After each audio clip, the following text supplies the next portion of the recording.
Here's your wrestling news for April 25th, 2021. And if you like what you're watching, smash that like button and give us 1,000 likes or more. And your headlines for today include: Andrade fires back at rumors of Charlotte Flair getting work done. Major accusations on Carrano are slowly coming out. Yet another MMA fighter signed by WWE. How recent WWE firings affected SmackDown planning this week. WWE's next Saudi Arabia visit details are out.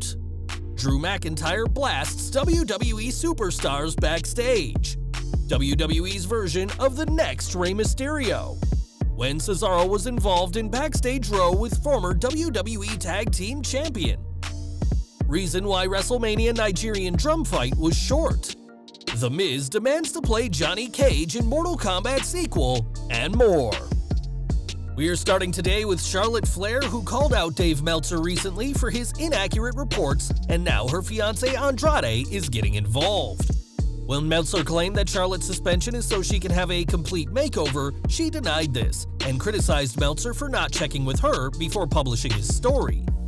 When Andrade uploaded a few photos of his fiancée, the former WWE superstar said he shared them to show how different Charlotte can look, and said that it's not down to the alleged millions of surgeries some fans and Meltzer seem to think she's had, and encouraged Meltzer to stop talking you-know-what.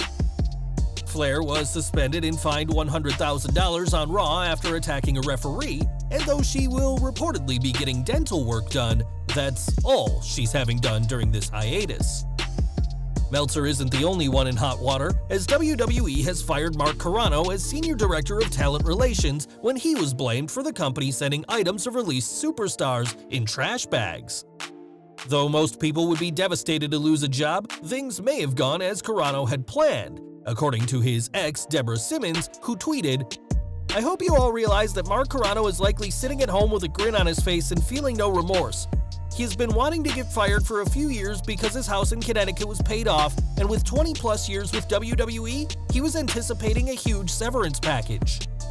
Simmons also claimed Carrano was harmful during their relationship, saying, "It's one thing to emotionally abuse and torment humans who can stand up and walk away, but to abuse a helpless animal? That's a whole other level of unacceptable. But Carrano tried to kill his ex's cat." She added that he choked the cat and threatened to throw it in the ocean, and also claimed that Carrano stole title belts from WWE and has them hidden in his home's guest bedroom. Simmons shared evidence of a relationship by posting a private message with someone called Mark, though this doesn't prove much. That DM with Mark does not specify if it is Carrano, nor does it reference WWE at all, so it's worth remembering we're only getting one side of the story. It's entirely possible that Simmons doesn't even know Carrano, but if she's to be believed, he's happy losing his job and collecting a no doubt massive severance package. WWE is always looking to sign new talent, and now a big name has been signed from India. It's been confirmed that WWE have signed MMA fighter Sanjana George, and we'll have to see what she can accomplish in the ring. Over to SmackDown, and if you notice that WWE didn't advertise much to promote this week's show, there's a special reason for that. Ringside News is reporting that only 2 segments of the show were announced beforehand because nothing was decided until very late Thursday night. One thing WWE did plan in advance was the 30-minute tag team match, which was included to allow those talents to have a great match, and it was explained that Vince McMahon's time this week was, quote, "very much stretched this week with wiping out an entire division," referring to the cuts to the Talent Relations division, as well as the Carrano drama. It's been a busy week for WWE, which explains why so little was announced for SmackDown, as some of the best action happened behind the scenes. With the ongoing global situation improving, it's been reported that WWE are planning to go back to Saudi Arabia this year, which was practically confirmed during their recent investors call. Of course, plans could change, as WWE has only had one show outside the Thunderdome this year and hasn't traveled overseas, but Wrestling Club, a WWE news page in the Middle East, is reporting that WWE's next location for a Saudi show will be the Superdome in Jeddah. We'll have to see who makes WWE's next Saudi show, as the company usually books a few legends for these events, and at this rate, it'll be nice to see WWE outside the Thunderdome. One name who could make the show is Drew McIntyre, who won the WWE Championship twice last year, finally fulfilling Vince McMahon's 2009 prediction that he was the chosen one. Not only is he a world champion, McIntyre is also an author, and in his book, A Chosen Destiny, the Scottish superstar discussed a sense of entitlement that hasn't gone from WWE just yet. Backstage respect is earned by hard work, being humble and appreciative of others' contributions. I saw someone like Undertaker, the headline act, who wants to share his passion and contribute to the collective performance without any ego. In contrast to today, where sadly there is a sense of entitlement that I would like to weed out of the sport. All the guys stuck around after their matches, and there was a lot of congratulatory banter after the show. I was disappointed to find on my return that some of the locker room were content to rest on their laurels and did not have a great attitude. It's something I genuinely believe to this day, and I don't see it as much now, but a few people would complain all the time to anyone who would listen about being unhappy with their position on the card, about how they should be at the top, they should be champion. McIntyre added that he understands superstars feeling frustrated in their position, as he was a jobber for years, but he'd rather have a roster of hungry people fighting for a better spot than people moaning, feeling like they deserve better. After years of being a jobber, McIntyre returned to WWE in 2017 with a revamped attitude, and has proven that actions speak louder than words, especially if those words are full of entitlement. MMA news next, as Henry Cejudo was recently spotted in a wrestling ring with Chavo Guerrero Jr., sparking rumors of a possible jump to the squared circle full-time. Not only a retired MMA fighter, Cejudo is also an Olympic gold medalist, as he won for Team USA in the 2008 Beijing Olympics, which caught the eye of WWE. Speaking on Wrestling Observer Radio, Dave Meltzer said how after his Olympic victory, WWE and Gerald Briscoe tried to recruit him, with plans of him being the next Rey Mysterio, but Cejudo declined to instead go for MMA.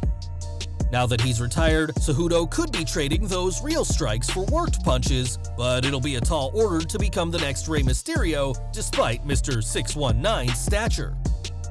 One person doing well in WWE this year is Cesaro, who is rumored to be Universal Champion Roman Reigns' next challenger. Throughout most of his main roster run, Cesaro has been a tag team wrestler and was in the first Tag Team Elimination Chamber match in 2015, partnered with Tyson Kidd. Speaking about that match to Inside the Ropes, former superstar Sin Cara said that he and the Swiss Cyborg had an argument before their match, and at the time, thought they were going to get into a crazy fight backstage. Thankfully, that didn't happen, and the pair instead had an amazing match, and he's happy that he was in the first tag team chamber match. It's no secret that Sin Cara had some anger issues that led to fights backstage with the likes of Chris Jericho and Sheamus, but this time, he and Cesaro saved their punches for the chamber. WrestleMania news next, as during Night 2, Apollo Crews became the Intercontinental Champion in WWE's first, and likely only, Nigerian drum fight. Defeating Big E, many fans were surprised that the match lasted just 6 minutes 50, the second shortest match of WrestleMania. Speaking on After the Bell, Big E said that the match accomplished everything it needed to do, saying, "For what we were given, I feel like we did our thing. It's one of those things where you always wish it would be great to be the main event and to have 25 minutes and just massacre it and put on a classic that people wouldn't be able to stop talking about. But I feel like we did our jobs. I really feel like we did our jobs." No longer champion, it'll be interesting to see what Big E does next, and with rumors of a Universal title feud circulating, he may still get his 25-minute WrestleMania main event yet. And we're ending with The Miz, WWE's resident A-lister, though his acting career hasn't stretched much past WWE Studios projects.